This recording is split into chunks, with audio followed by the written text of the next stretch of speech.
안녕하세요. 저는 얼마 전 귀촌을 하고 베이커리 카페를 운영하고 있는 40대 여자입니다. 요즘 가을을 맞아 산이며 들이며 울긋불긋한 모습이 너무 예쁜 것 같아요. 바람까지 시원하게 불어서 카페가 한가할 때 따뜻한 차 한 잔을 마시며 자연을 구경하고 있노라면 꽉 막혀있던 가슴이 살살 풀리는 것 같아서 너무 좋아요. 그렇게 마음을 진정시키고 나면 저를 괴롭히는 만성 두통도 사라지고 숨도 편하게 쉴 수가 있어요. 그래서 매일매일 일부러 시간을 내서 차를 마시고는 합니다. 카페를 오픈한 지 얼마 되지 않은 때라 많이 바쁜데도 굳이 이렇게 하는 이유는 살고 싶어서입니다. 이마저도 하지 않으면 숨을 제대로 쉴 수가 없어요. 바로 화병 때문에요. 제가 이런 상황까지 오게 된 이야기 오늘 한번 풀어내 볼게요. 저희 부모님은 제가 어릴 때 이혼을 하셨어요. 엄마는 저와 동생을 두고 떠나셨고 아버지가 저희를 키우셨죠. 할머니 집 근처에 집을 구해 살았는데 아빠는 늘 일 때문에 바쁘셨고 할머니도 연세가 있으셔서 저희를 꼼꼼히 돌봐주시지는 못했어요. 그래서 대부분 저희 둘이 지냈고 제가 동생의 대부분을 돌봐줬습니다. 엄마는 안 계셨지만 둘이라 그런지 크게 외롭진 않았어요.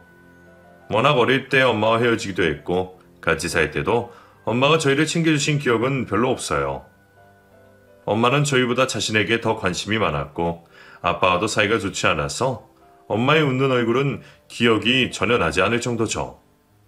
그래서 아빠와 살게 됐을 때 슬프진 않았는데 제가 중학생이 됐을 때 아버지가 사고로 돌아가시게 되었어요. 그때는 많이 힘들었어요. 아버지를 잃은 슬픔도 컸고 세상에 동생과 나, 우리 둘만 남았다는 생각에 많이 무서웠던 기억이 나요. 아버지가 돌아가시면서 보험금이 나왔는데 덕분에 제가 성인이 될 때까지 생활비를 쪼개서 살 수는 있었어요. 할머니도 곁에서 도와주시기도 했고요. 풍족한 생활은 아니었지만 그래도 굶고 살 정도는 아니었으니 정말 감사할 일이었죠. 동생과 저 둘이서 성인이 될 때까지 이혼한 엄마는 한 번도 연락을 하거나 찾아오질 않았습니다. 엄마가 되어서 얼마나 비참한지. 크면서 엄마를 자주 생각하진 않았지만 가끔 정말 힘이 들어서 지칠 때 엄마가 너무 원망스러웠어요. 이럴 거면 낳지를 말지. 낳았으면 끝까지 책임을 지던가. 그런 생각을 하면서 나는 절대로 이런 부모가 되어서는 안 되겠다. 다짐을 했던 것 같아요. 그때 그 생각이 너무 강해서일까?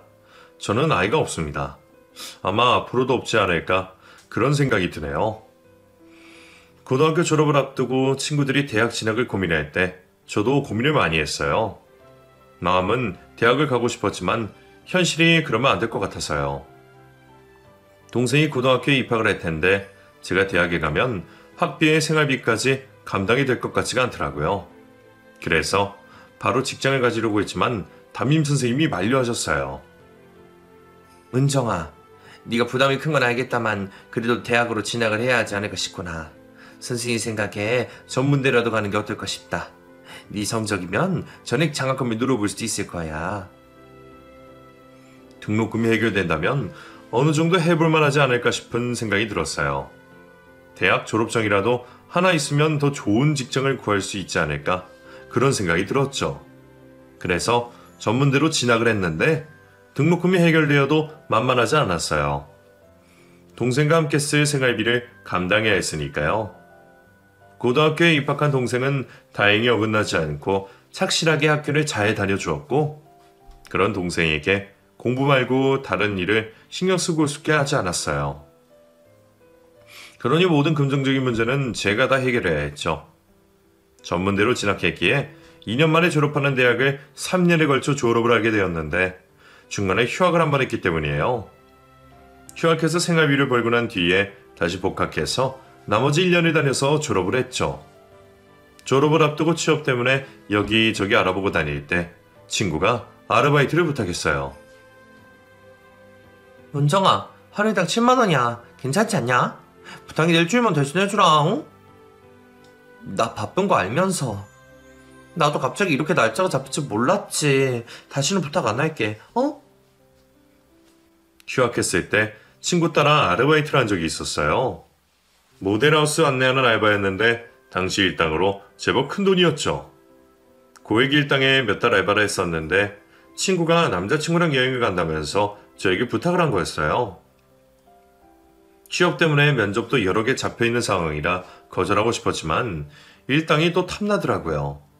그래서 일을 대신해주게 되었어요. 해본 일이라 어렵진 않았고 며칠만 해주면 됐기에 편한 마음으로 일을 했더니 업체 담당자가 저에게 같이 일할 생각이 없냐고 제안을 했어요.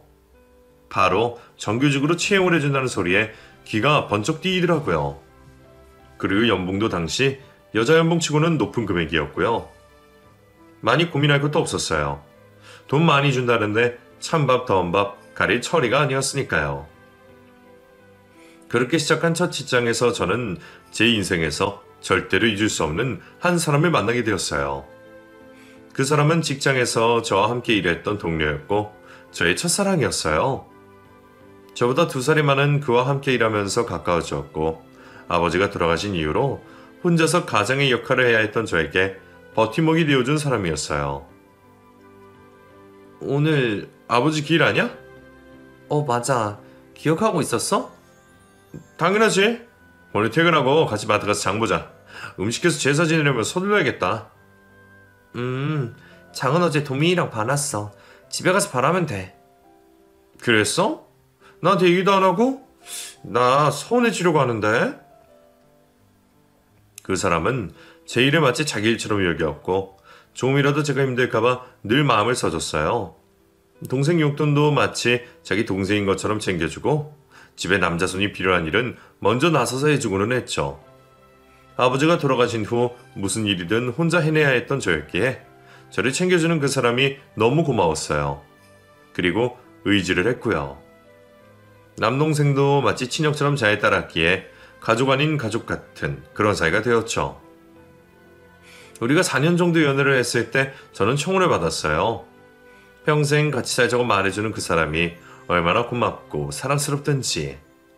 그 사람과 결혼 생활이 기대가 되고 또 우리 사이에 태어날 아이와 꾸릴 가정이 너무나 기대가 됐어요. 태어나서 그렇게 행복했을 때가 없었는데 정신을 차리고 나니 어느새 불행이 저희 앞에 불쑥 다가와 있었어요. 그 불행은 전혀 생각지도 않은 불치병이었죠. 그날은 군대에 간 동생이 휴가를 나오는 날이었어요. 집 정리도 하고 동생 먹을 것도 챙겨놓는다고 연차를 썼는데 회사 동료에게서 전화가 왔어요. 은정씨, 김대리님 구급차에 실려갔어. 네? 그게 무슨 말이에요? 나도 잘 모르겠는데 갑자기 피를 토하고는 쓰러지셨대. 피를 흘리며 쓰러졌다는 말에 눈앞이 캄캄해졌어요. 대체 이게 무슨 영문인지 마음이 급해진 저는 정신없이 병원으로 달려갔고 그곳에서 창백한 얼굴로 눈을 감고 있는 그 사람을 마주하게 되었죠. 의사 선생님께 전해들은 그 사람의 병명, 급성 백혈병. 생각도 못한 병 이야기에 그도 저도 망연자실할 수밖에 없었어요. 그 사람의 병은 급성으로 발병된 백혈병이었고 더 심각한 건 희귀성이라는 거였어요. 의학이 발달되었으니 이 병도 고칠 수 있을 거라고. 암도 고치는 세상인데 백혈병쯤이야 나을 거라고 생각했지만 그건 저의 오산이었어요. 고칠 수 없는 병도 있었고 특히 사람의 목숨은 제가 어찌할 수 없는 그런 것이었어요. 그 사람과 저는 2년 동안 투병을 했습니다. 떨어진 면역 때문에 병원 입원실에서 벗어나지도 못하고 아침 저녁으로 그의 팔에는 링거가 꽂혀 있었어요. 날이 갈수록 그 사람은 말라갔습니다. 키도 크고 덩치도 좋고 웃을 때마다 가지런한 치아가 참으로 멋있는 그런 사람이었는데 살이 다 빠져 앙상한 뼈가 그대로 도드라지고 얼굴은 핏기가 가셔서 창백하기 그지없었어요. 머리카락까지 모조리 다 빠져 모자를 항상 쓰고 있어야 하는 그 사람의 변한 모습에 그도 저도 점점 희망을 잃어갔어요. 아픈 사람만큼 간호를 하는 저도 상태가 점점 안 좋아졌고요. 매일 출근하고 퇴근하면 그 사람에게 달려가 간호를 하는 날이 계속되니 피곤이 누적될 수밖에 없었는데 그렇다 해도 그저 그의 병이 낫는다면 저는 괜찮다고 생각했어요. 그 사람이 다시 건강해져 예전 모습으로 돌아갈 수만 있다면 제 몸이 축나는 건 아무 상관이 없었는데 결국 그는 2년을 채 넘기지 못하고 세상을 떠나고 말았어요. 그때를 생각하면 아직도 가슴이 찢어질 듯한 통증이 생깁니다. 이제는 눈물샘이 말랐는지 눈물이 더 이상 나지 않지만 그래도 가슴 통증은 여전해요. 그가 떠나지 한참이 됐는데도 병상에 누워있던 그 모습이 선명하게 떠오르고요. 지금 이 정도인데 그때는 더 심각했어요. 식음을 전폐하고 누워만 있었죠. 회사도 나가지 않아 자동 퇴사가 되었고 군대를 제대한 동생이 식사를 챙겨줬지만 제대로 먹을 수가 없었어요. 누나 좀 먹어. 안 먹고 그러다가 수창이가 따라가려고 그러는 거야? 입맛이 없어서 그래. 억지로라도 먹어. 어? 그때 동생이 참 많이 고생했어요. 지 누나 어떻게 될까봐 전전긍긍. 식사 시간이 되면 조금이라도 먹으려고 애를 쓰고 그랬거든요. 학교에 갔다가도 점심때만 되면 집에 들어와서 제 밥을 챙길 정도였으니까요. 동생의 정성 덕분인지 저는 점점 기력을 찾아갔고 밖에 외출도 할 수 있을 정도가 되었어요. 사람이 생명력이 참 질긴 게 그 사람이 떠났고 그때 제 심정은 떠난 그를 따라가고 싶은 마음이 굴뚝 같았어요.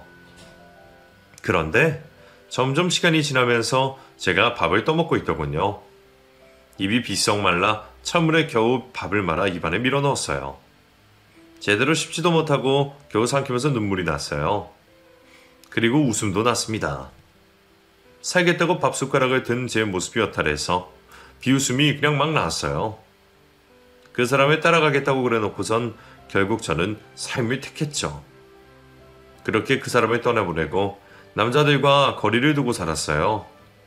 아직 한창 나이이니 소개해주겠다는 친구들도 많았고 만나보자는 남자도 종종 있었지만 한 번도 그들과 응하지 않았어요. 떠난 그 사람의 자리에 그 누구도 들일 수가 없었거든요. 홀로 지내면서 일에 파묻혀 앞만 보고 살았어요. 겉은 멀쩡하지만 여전히 속은 골마 고름이 넘쳐 흐르고 있었어요. 그 누구도 그 상처를 치료해 줄 수 없었고 저도 마음의 병을 외면한 채 하루하루를 살아갔죠. 남동생은 4년제 대학을 졸업을 하고 대기업에 제품을 납품하는 하청기업에 취직을 했어요. 동생이 취업을 하자 뒷바라지가 끝나고 저도 숨을 돌릴 수 있게 되었어요. 아버지가 돌아가시면서부터 시작된 가장의 무게가 드디어 가벼워지게 된 거죠. 동생은 일을 해서 받은 천월급을 저에게 전부 다 주었습니다. 깜짝 놀라서 받지 않겠다고 했더니 기특한 소리 하더군요. 누나가 없었다면 나 이렇게 잘 크지 못했을 거야. 누나는 내 부모님이나 마찬가지야. 와, 우리 도민이 벌써 이만큼 컸어? 너무 기특한 생각을 한 거 아니야? 내 앞가림은 이제 내가 할게. 이제는 누나만 생각하면서 살아. 알았지? 어느새 훌쩍 자란 동생을 보면 흐뭇한 미소가 절로 나왔어요.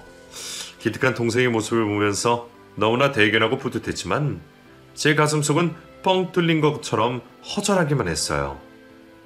마음의 병 때문에 생긴 공허함은 쉽게 사라지지가 않았죠. 그런 제 마음을 애써 외면한 채 저는 또 앞만 보고 살았어요. 그렇게 30 중반쯤 되었을 때 또 다른 인연이 저에게 다가왔어요. 그것도 우연히 말이에요. 어?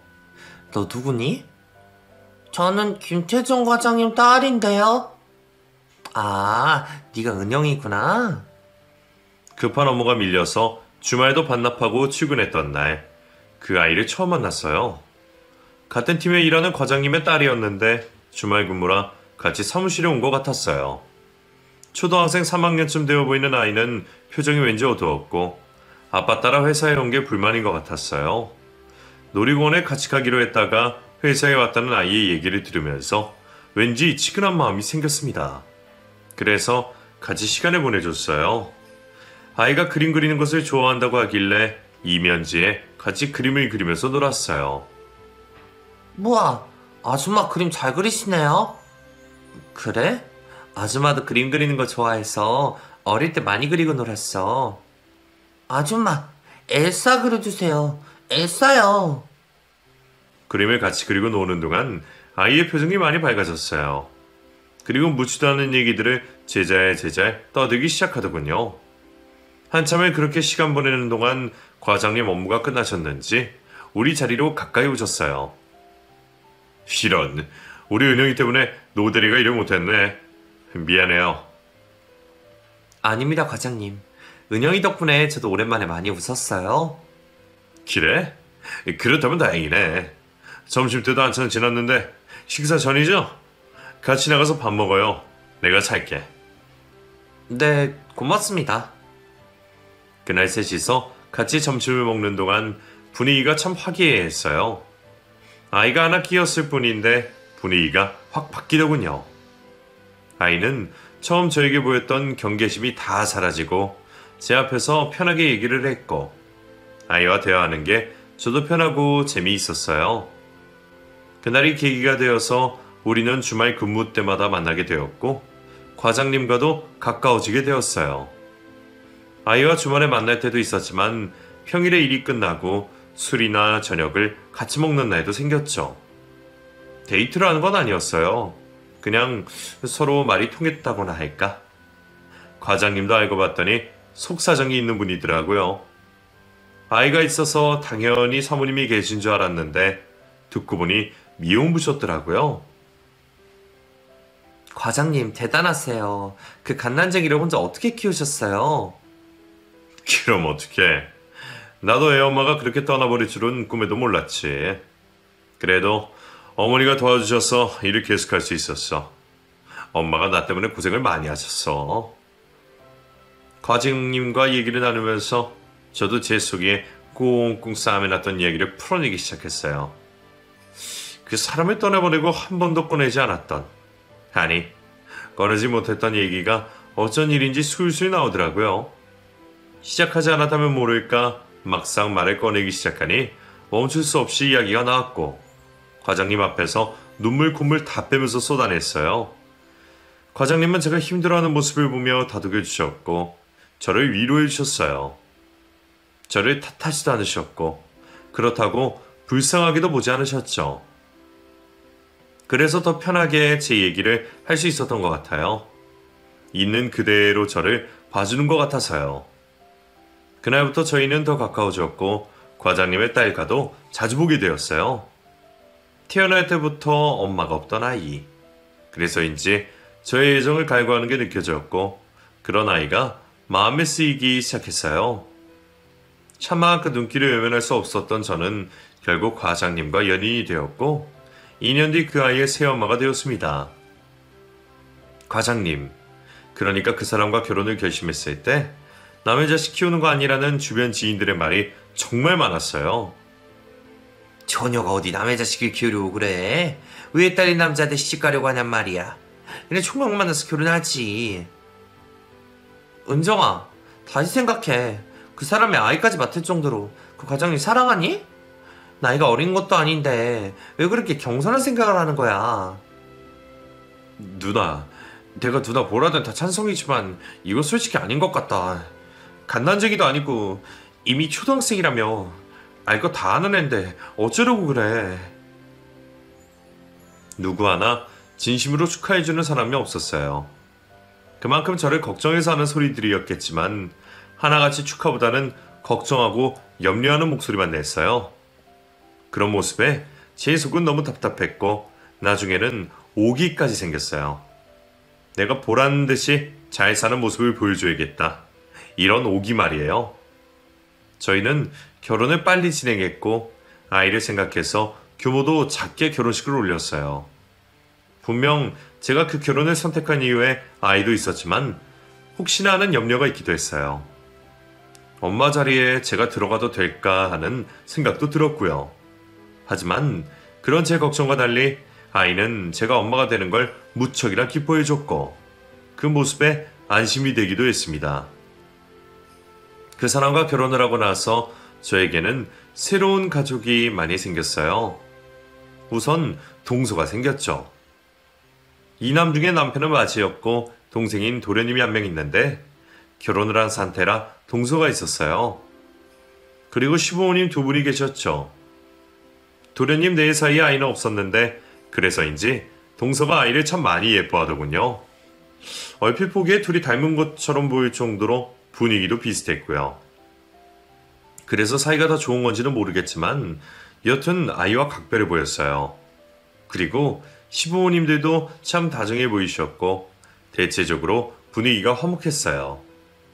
제가 어릴 때 꿈꿨던 그런 모습이 다 있어서 정말 기뻤어요. 그 와중에 좀 아쉬운 게 있었는데 아이와 제 남편에게는 세상 살가운 동서가 저에게는 날이 서 있다는 점이었어요. 오늘 본가에 다녀서 피곤하지? 그래도 당신이 어머니 생신상을 준비한 건 정말 신의 한 수였던 것 같아. 엄마가 그렇게 기뻐하실 줄은 몰랐어. 당신 덕분에 내가 효자가 된 것 같아서 고마워 정말. 어머님 생신인데 당연히 생신상을 차려야죠. 음식이 어머니 입맛에 맞아서 다행이에요.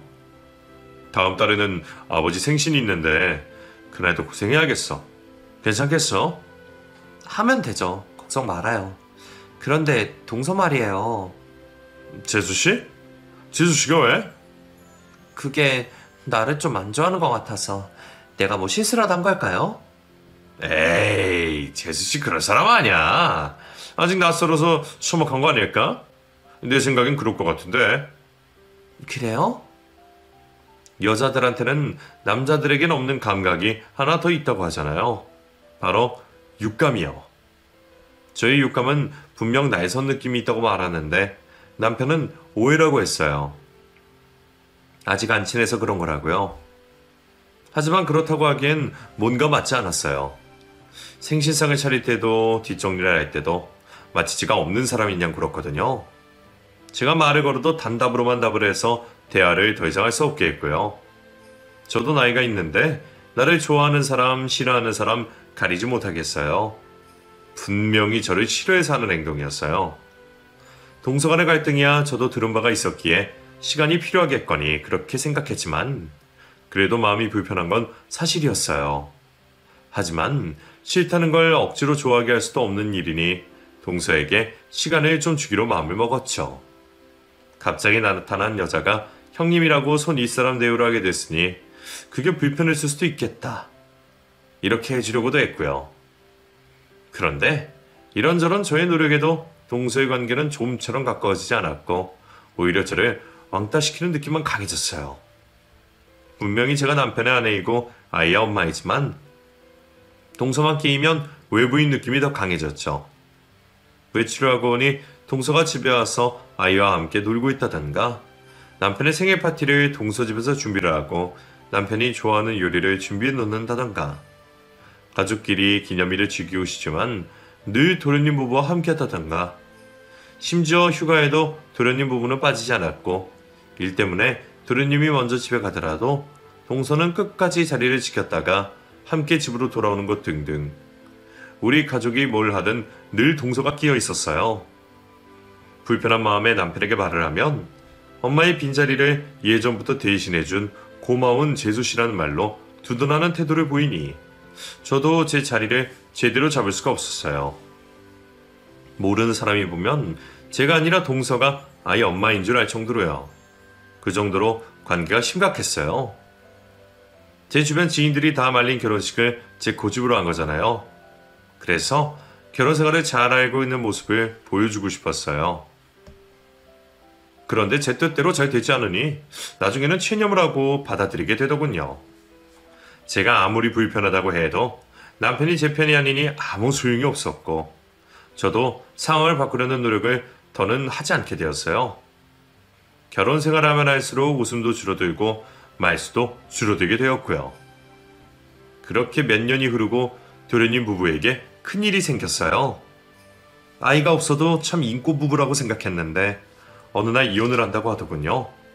시부모님도 이혼 소식에 깜짝 놀라 두 사람을 불러 타일러 보시는 것 같았지만 결국엔 이혼을 하고 말았고 그 뒤로 도련님은 시댁의 발걸음을 끊었어요. 형과도 연락을 하지 않는 것 같더라고요.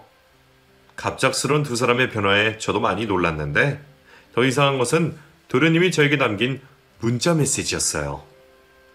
형수, 형 믿지 마세요. 밑도 끝도 없는 문자 내용에 전화를 걸었지만 도련님은 받지 않더군요.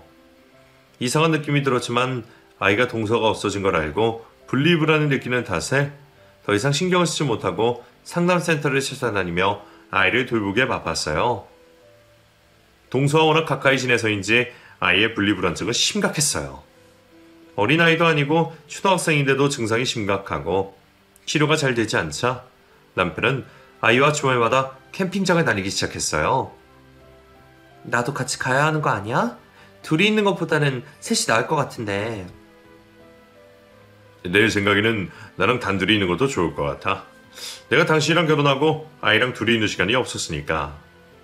그래도 여보, 내가 생각이 있어서 그래. 걱정하지 말고 당신도 주말 동안 하고 싶은 일 하면서 편하게 쉬어. 알았지? 저만 쏙 빼놓고 둘만 캠핑을 다녔어요.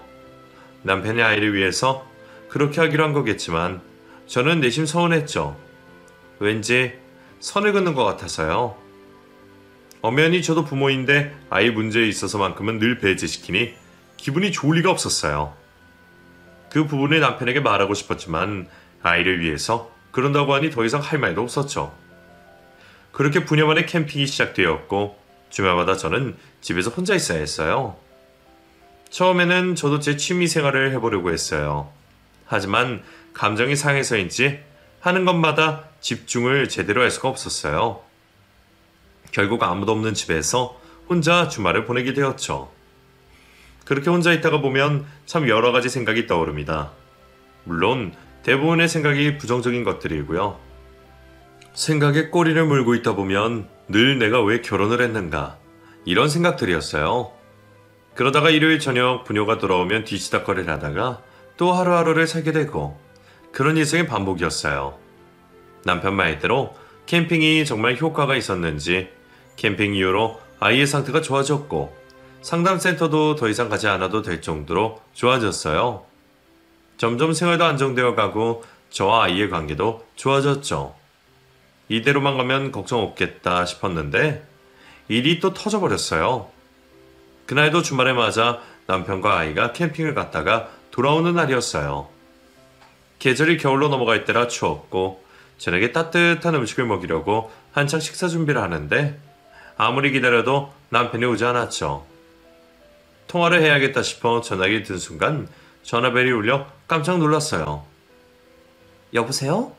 여보, 왜 이렇게 안 와요? 지금 은영이가 없어졌어. 경찰에 신고하고 찾는 중이야. 뭐라고요? 그게 무슨 말이에요? 남편은 다시 전화를 하겠다며 기다리라고 하고는 전화를 끊었어요. 너무 갑작스러운 일이라 당황한 저는 남편이 다시 전화할 때까지 하염없이 기다릴 수밖에 없었죠. 그날 연락을 기다리며 밤을 꼬박 새웠어요. 저도 아이를 찾으러 가고 싶었지만 대체 어디에 있는지도 모르고 전화는 받지 않으니 움직일 도리가 없더라고요. 그 다음날 집으로 돌아온 남편이 자초지종을 설명해줬고 캠핑장에 강아지와 놀다가 아이가 사라졌다는 얘기를 들렸어요. 자신 때문이라며 너무나 괴로워하는 모습을 보며 저도 걱정이 너무 됐지만 당장 할 수 있는 일이 없으니 답답해서 미칠 지경이었어요. 그때부터 우리 부부의 기다림이 시작되었고 6개월이 지나도 아이를 찾았다는 소식이 들리지 않았어요. 남편은 나사가 하나 빠진 사람처럼 아이를 찾아다녔고 그 때문에 집에 잘 들어오지도 않았죠. 결혼 후 회사를 그만두고 시작한 사업도 모조리 손 놓고 아이만 찾아러 다녔어요. 상황이 이쯤 되니 집안 가게도 서서히 무너지기 시작했죠. 생활비가 점점 줄어들었고 나중에는 통장 잔고가 바닥이 나게 됐어요. 그런데 남편에게 생활비 얘기를 할 수가 없었어요. 피가 섞이지 않은 저도 실종된 아이 때문에 힘든데 남편은 얼마나 힘들까 싶어서 돈 얘기를 못하겠더라고요. 어떻게 할까 고민을 하다가 제가 일을 다시 시작해야겠다는 생각이 들었어요. 결혼하면서 남편의 권유로 일도 그만둔 상태였거든요. 그래서 할 수 있는 일을 찾아다녔는데 원래 하던 일을 다시 할 수는 없었어요. 나이가 들었고 잠시 쉬었던 탓에 저를 뽑아주는 것도 없었어요. 마음먹은 대로 되지 않자 다시 일하기로 했던 마음이 약해졌어요. 알아보는 과정이 너무 힘들더라고요. 그래서 무기력해져 있던 찰나 남편에게서 아이가 죽은 것 같다는 말을 듣게 됐어요. 아무래도 우리 은영이 죽은 것 같아. 다녀봐야겠어. 그게 무슨 소리예요? 남들은 다 포기해도 당신은 포기하면 안 되죠. 나도 지친다. 남편은 더 이상 헛된 희망을 갖고 싶지 않다며 아이를 포기하겠다고 했고 그 소리에 펄쩍 뛰었지만 말을 듣지 않았어요. 그러고는 마음을 추스리기 위해 여행을 다녀오겠다고 했어요. 어디로 가는지 언제 돌아오는지도 알 리가 없고 떠나버린 남편. 고통 때문에 그랬겠지만 아무리 그래도 무책임하게 행동하는 모습에 정말 많이 실망했죠. 제가 그러든지 말든지 남편은 호련히 떠나버렸고 저는 너무 황당해서 시댁을 찾아갔지만 시부모님들도 아들이 어디로 갔는지 잘 모르겠다고 하셨어요. 둘째 아들에 이어 첫째까지 마음고생으로 방황을 하니 시부모님도 많이 힘들어하셨어요. 가장이 갑자기 사라지자 저만 덩그러니 남게 되었어요. 이 무슨 기구한 인생인가 싶더군요. 부모님에 이어 남편에게까지 버림받았다는 사실이 저를 미치게 했어요. 그런데 문제는 더 큰 데 있었어요. 남편으로부터 모든 금전적인 지원도 다 끊어져 버렸다는 사실이요. 당장 다음 달 공과금과 대출이자를 낼 돈도 바닥이 나 있는 상황에 정말 앞이 캄캄해졌어요. 엎친 데 덮친 격으로 코로나가 터졌고 식당 서빙 알바조차도 할 수가 없는 상황이 됐어요. 그야말로 손가락만 빨고 지내야 하는 상황이 됐죠. 코로나 때문에 쉽게 일을 할 수 없는 상황에 어떻게 해야 하나 고민하고 있을 때 아파트 베란다 창밖으로 배달원들이 급하게 다니는 모습이 눈에 들어왔어요. 저거라도 해야겠다. 이런 생각이 들었죠. 저는 스쿠터 하나를 샀고 그걸로 배달 일을 시작했어요.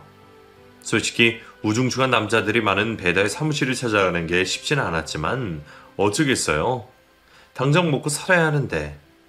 눈 질끈 감고 일을 시작했는데 또 하다 보니 적응이 돼서 할만해졌어요. 그리고 코로나 때문에 배달 일이 많아져 수입도 짜릿짜릿했고요. 덕분에 먹고 사는 일이 해결이 됐어요.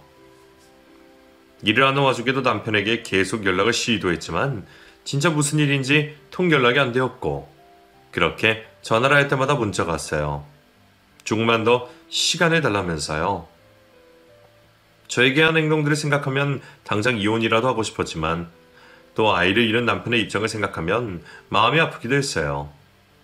원망스럽다가도 측은한 마음이 드니 계속 기다려주게 되었고 그렇게 시간이 흐르고 있었어요. 그러다가 드디어 사건의 진실이 드러나는 일이 생겼어요. 세상에 비밀은 없다더니 저는 아주 충격적인 상황을 마주하게 되었어요. 그날은 하늘에 구멍이라도 뚫린 것처럼 억수같이 비가 오던 날이었어요. 비가 많이 와서 일거리도 없고 해서 일찍 일을 마칠 생각이었는데 콜이 하나 떴죠. 익숙한 주소였고 가만 보니 도련님과 헤어진 동서가 음식을 시킨 것 같았어요. 배달을 하면서 우연히 동서가 사는 집에 배달한 적이 있었는데 제가 하이바를 쓰고 있어서 저를 못 알아보더라고요. 하지만 저는 동서를 알아봤고 얼굴이 예전보다 밝아 보였어요. 게다가 집안에 남자와 아이 목소리가 들려서 재혼을 했구나 혼자 추측도 하고 있었죠. 그 동서가 그날 피자를 주문했더라고요. 주소가 눈에 밟혔지만 배달을 가지 않을 생각이었어요. 그런데 아무도 코를 잡지 않더라고요. 별 수 없이 마지막 배달건이라고 생각하고 제가 가게 됐어요. 우비를 입었지만 옷끝이 다 젖어서 체온이 떨어졌는지 많이 추웠어요. 입술이 떨리는 걸 겨우 참으며 집에서 초인종을 눌렀죠. 잠시 뒤 현관을 열고 어떤 여자아이가 나왔고 피자가 떨어지지 않게 손에 잘 쥐어주는데 순간 저는 제 준을 의심했습니다. 아이 얼굴이 낯이 익었어요. 그리고 고맙습니다. 인사하는 목소리도 귀에 익숙했고요. 네, 그 아이는 남편이 잃어버린 딸이었어요. 캠핑장에서 실종됐던 그 아이가 버젓이 동서의 집에서 나온 거였죠. 저는 경악해서 순간 얼어버렸어요. 그 아이의 손을 잡고 놔주지 않았죠. 그랬더니 아이가 소리를 질렀어요. 엄마! 엄마? 아이가 분명 엄마라고 불렀고 곧이어 동서가 나타났어요. 지금 뭐 하시는 거예요? 은영아 괜찮아? 엄마, 이 아줌마가 손을 안 놔줘. 뭐? 이보세요. 왜 이래 이 여자? 저는 상황이 이해가 가질 않았어요. 대체 이게 무슨 상황인지. 동서가 소리를 쳤지만 제가 요지부동이자 안을 향해 누군가를 불렀어요. 곧이어 나타난 사람. 네, 예상이 가시죠? 남편이었습니다. 남편이 현관에 나타난 순간 저는 하이바를 벗어 던지면서 남편에게 달려들었어요. 여기서 뭐 하는 거야? 당신이 왜 여기 있냐고? 당신 여기서 뭐해? 뭐야? 저는 남편의 멱살을 잡으며 장하시는 말로 거실까지 밀고 들어갔어요. 뒤따라온 동서와 아이가 저를 말린다고 양팔에 매달렸죠. 이건 놔, 이 여자야! 뭐? 이 여자? 저는 멱살에 놓고 해명을 요구했어요. 대체 이게 무슨 상황인지 알아듣게 말하라고 소리 질렀죠. 이어 남편과 동서는 제 앞에서 눈치를 보며 이실직고를 했고 자취중을 들은 저는 말도 안 되는 상황에 기가 찼습니다. 아이의 친구는 놀랍게도 동서였어요. 남편과 연애를 했고 아이를 낳았지만 키울 생각이 없었던 동서는 아이를 주고 떠난 거죠. 그랬다가 다른 사람과 결혼을 하려고 했을 때 알고 보니 결혼하려는 남자의 형이 제 남편이었던 거죠. 너무 놀랐지만 모른 체하고 그냥 결혼했대요. 인생 말아먹기 싫어서 아이까지 버리고 떠나놓고 막상 눈앞에서 자기 딸이 알짱거리니 모성애가 뒤늦게 폭발한 거죠. 숙모가 자기 엄마라니. 그래서 아이와 동서 사이가 그렇게 가까웠던 거고 둘의 분위기가 닮아 있었던 거였어요. 피는 못 속인다더니 그 말이 사실이구나 싶더군요. 도련님은 아무것도 모르고 형과 자기 와이프에게 놀아놨다가 나중에 알게 됐대요. 그리고 그 사실을 알고 나서 도저히 용서할 수 없어 떠났다고 하더군요. 그제야 도련님의 밑도 끝도 없는 문자가 기억이 났어요. 그 모든 상황을 알고 나서 나에게 언지를 주고 갔던 거예요. 여러분은 이 상황이 이해가 되세요? 사람의 기만 해도 분수가 있지. 어쩜 둘이서 사람을 이렇게 병신으로 만들 수가 있는지. 미안해요, 정말. 나도 다 잊고 새 출발하려고 했어요. 그래서 이혼도 했던 건데 도저히 아이가 어른거려서 인연을 끊을 수가 없었어요. 진짜 답 없는 여자네. 그럼 당신 이렇게 멀쩡히 살아있는 애를 왜 실종됐다고 하고 죽었다고 한 건데, 어? 그게... 제 질문에 남편은 아니 그 인간이 우물쭈물했어요. 모자란 사람처럼 말을 덧없는 행색이 놀란 마음이 진정이 안 된 것 같더군요. 그 모습을 보면서 문득 든 생각이 나를 따돌리려고 그랬구나 싶었어요. 나 때문에 그런 거야? 이 여자랑 아이랑 살림 차리고 두 집살이 하려고? 나도 그러고 싶지 않았는데 우리 부모님 하시면 충격이 크실 것 같아서. 기가 찼어요. 오로지 자기 식구들을 위해 저를 이용한 거나 마찬가지였어요. 부모님이 충격받으시는 게 싫었더니 그래서 나를 가림용으로 썼다니 도저히 용서할 수가 없었어요. 저는 그 인간의 머리채를 잡고 미친 듯이 흔들었어요. 그리고 양따귀를 사정없이 때리고 발로 찼죠. 아무리 그래도 그렇지 사람을 그런 식으로 이용하면 안 되는 거잖아요. 한동안 미친 듯이 발광을 하고 나니 그 인간이랑 그 여자가 저에게 무릎을 꿇고 빌더군요.